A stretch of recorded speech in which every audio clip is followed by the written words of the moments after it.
And hello everybody, welcome back to the channel guys. I hope you're all well. Before we do get into today's video, as always, please do smash that like button and subscribe to the channel for daily Liverpool content. Guys, in today's video, as always, we are going to bring you up to date with all the latest Liverpool news from the last 24 hours. That includes some transfer news. Yes, Liverpool sparked into immediate negotiations with an official offer having been submitted. We'll discuss that in detail a bit later on, but I do want to apologise for those of you that watched today's first video. I forgot to keep you up to date with regards to the Netherlands and of course Argentina. I was letting my frustrations go away with me from England, watching that snorefest of Group C, watching the snorefest of the match last night, and just listening to the criticism of Trent Alexander-Arnold. But yeah, that game of course ended 0-0. England of course qualified. However, we did see other Liverpool players basically involved in international action. Of course, Cody Gakpo netted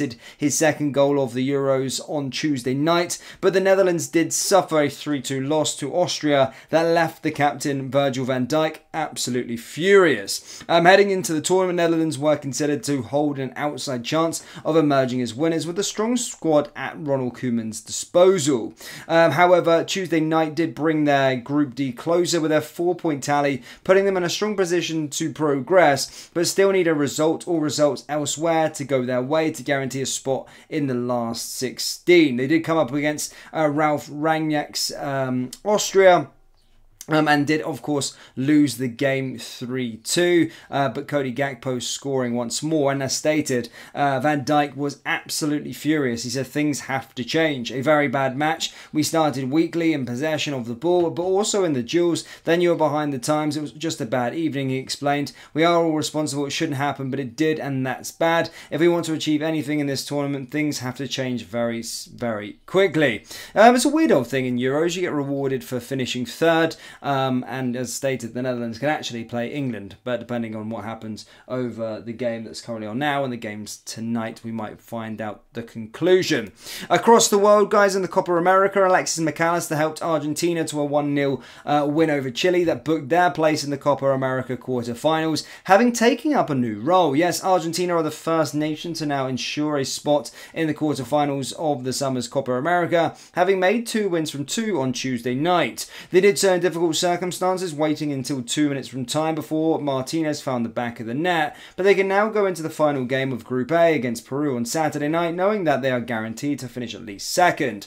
McAllister made his second start of the tournament, doing so in a more conservative role as the deepest sitting midfielder in Lionel Scaloni's 4-man unit. In a game that Argentina dominated, though, there was still a license for the Liverpool player to push forward. He largely kept things simple, completing 54 of his 59 attempted passes, but still made the joint most shots of any player, 4, including an effort from close range that should have gone in. He did get a, from the media, did get a decent 7 out of 10 from a lot of their media. But yeah, good to see Alexis McAllister doing well, and good to see Argentina going through to the quarterfinals. So good news there. In other news, guys, of course, we did hire a brand new coach recently, and basically, we basically announced the appointment of Ute, a new goalkeeping coach, with a German able to take anyone to a different level. Yes, upon Arne Slot's official unveiling, the head coach confirmed the appointments of 3 staff for a new look backroom team, along with his assistant Spike Kushlow and lead physical performance coach Ruben Peters. Liverpool have brought in Ute as a first-team goalkeeping coach. It is the role that sees him take over from the departed John Achterberg, and he will be working on Merseyside following the United States run at Copa America, as he holds a similar position with their national team. Ute is something of an unknown, but having previously held jobs at Hoffenheim, Burnley and Borussia Mönchengladbach, there is evidence in his own work in action. According to goalkeeper Lucas Jensen, speaking to Liverpool media, he said that Liverpool have hired a unique coach who can take anyone to a different level. So yeah, fairly exciting there with regards to a coach, and I like to see coaches being brought in that do have good pedigree and can take our players to that next level. Now, let's not sit around and waste any more of your time, troops. Let's get into some transfer news, guys. As you can read there, in the title. Liverpool have been sparked into immediate negotiations with regards to a team as an official offer has been submitted, and that is that Liverpool midfielder Tyler Morton is attracting serious interest in the transfer window, but the club have rejected the first offer for their number 80. Morton is wanted by a number of clubs both in England and abroad in this summer, with Liverpool valuing it at around £20 million.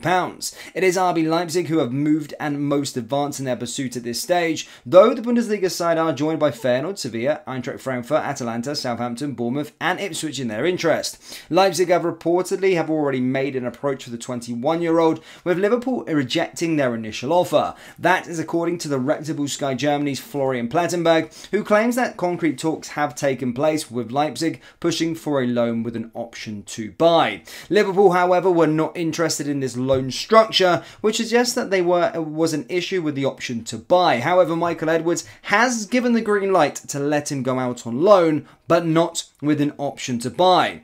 Leipzig are still interested in Morton and the midfield, can really imagine joining them, which indicates that a deal could eventually be reached. However, as stated, Liverpool will not really want to sell him on a permanent transfer unless it's, crazy amounts, but there has already been a green light given in the above the hierarchy of Michael Edwards for a loan move for Morton. And moving to the Bundesliga, moving to RB Leipzig would be that sort of next step that you would accept, that you'd probably predict, because, I think the Bundesliga is a lot better than the Championship, and as I said, he did really well on his previous loan spell down there in England's second tier, so I think he's ready for that step up, and Leipzig are a side that play in the Champions League as well, so again, that experience also. But looking at the fans' comments on it, I think a lot of fans do rate Morton and actually do want him to stick around and stuff like that. So we'll have to wait and find out what happens with regards to this saga. But one thing is for certain, an official offer has been submitted from Leipzig, and Liverpool have rejected that first advance.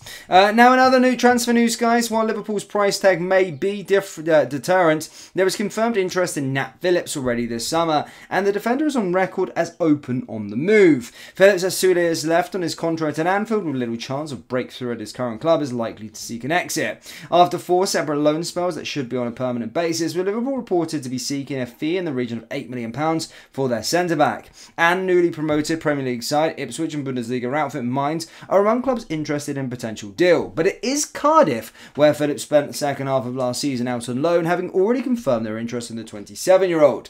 The manager, Boulet, who signed a new 2-year contract with Cardiff earlier in June, told BBC Radio Wales that he wants Phillips to stay. If I'm the coach here again next season, I don't know, but I would like to see him again here. Nat came in January and settled in really well. He come on to be one of the leaders in defence. There's a lot of change going on at Liverpool, so there's a lot up in the air. They've got a lot to sort out themselves, but we definitely will consider having him back here. Nat Phillips, guys, of course, do think it is time for him to probably leave the football club, and if we get £8 million, I'm running away with that, because I've seen Nat Phillips. I've always liked Nat Phillips, but my goodness me, I watched Scottish football and he was absolutely rank rotten at Celtic, which probably took a massive hit to his sort of price tag. But that's all I've got for you guys today. Do let me know your thoughts on Morton. Do you want to sell him, yes or no? Are you just open to the loan move? As stated, let me know your thoughts down there in the comment section below. That brings us to the end of today's video. As always, hit the old like and subscribe button, and I'll see you all next time. Take care. Peace.